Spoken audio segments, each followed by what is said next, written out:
কুসুম শুটিংয়ে বিয়েটাকে সত্যি ভেবে নিয়েছে। অবশেষে জানতে পারলো দেবলীনা। হ্যাঁ বন্ধুরা, আমরা এমনটা দেখতে পাবো কুসুম ধারাবাহিকের আগামী পর্বগুলোতে। বিস্তারিত জানতে ভিডিওতে লাইক দিয়ে শেষ পর্যন্ত দেখতে থাকুন। পূর্ব প্রচলিত নিয়ম অনুযায়ী গাঙ্গুলি বাড়ির প্রত্যেকটা বিবাহিত মহিলা নিয়ম মেনে লক্ষ্মী পুজোর ব্রত পালন করবে, কিন্তু কুসুম গাঙ্গুলি বাড়ির বড় বউ হওয়া সত্ত্বেও সে এই ব্রত পালন করেনি।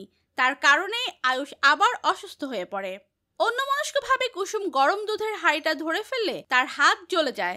তখন দীপালি এসে ঠান্ডা জলে কুসুমের দুটো হাত চুবিয়ে রাখে।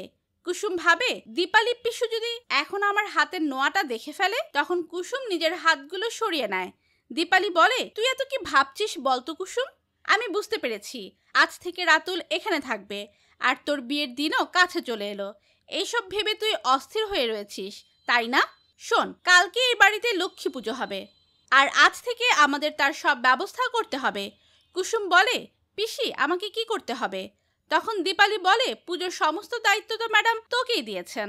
এরপর কুসুম নিজের ঘরে গিয়ে তার লাগানো জবা গাছের কাছে বসে বলে, কালকে গাঙ্গুলি বাড়ির প্রত্যেকটা বিবাহিত মহিলা লক্ষ্মী পুজোর ব্রত পালন করবে। আচ্ছা, আমি তো গাঙ্গুলি বাড়ির বড় বউ, আমারও কি উচিত এই ব্রত পালন করার?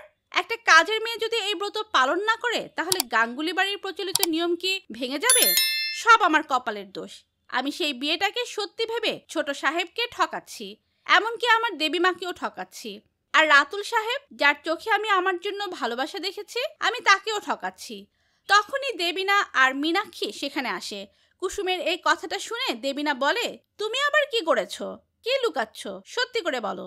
মীনাক্ষী বলে, এখন যদি তুমি মুখ না খোলো, তাহলে আমি তোমাকে টানতে টানতে দিদির কাছে নিয়ে যাব, আর দিদির মাথায় হাত দিয়ে তোমার মুখ থেকে সব সত্যি বের করব।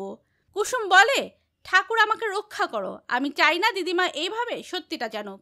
তখন মীনাক্ষী বলে, আমি বুঝতে পেরেছি, আজ থেকে রাতুল আমাদের বাড়িতে থাকবে। আর রাতুলকে দেখার পর তোমার মনে পড়েছে যে সেদিন আয়ুষের সঙ্গে তোমার বিয়ে হয়েছিল, আর তুমি সেই বিয়েটাকে সত্যি ভেবে নিশ্চয় রাতুলকে বিয়ে করবে না বারণ করেছো, তার জন্যই তোমার মন খারাপ।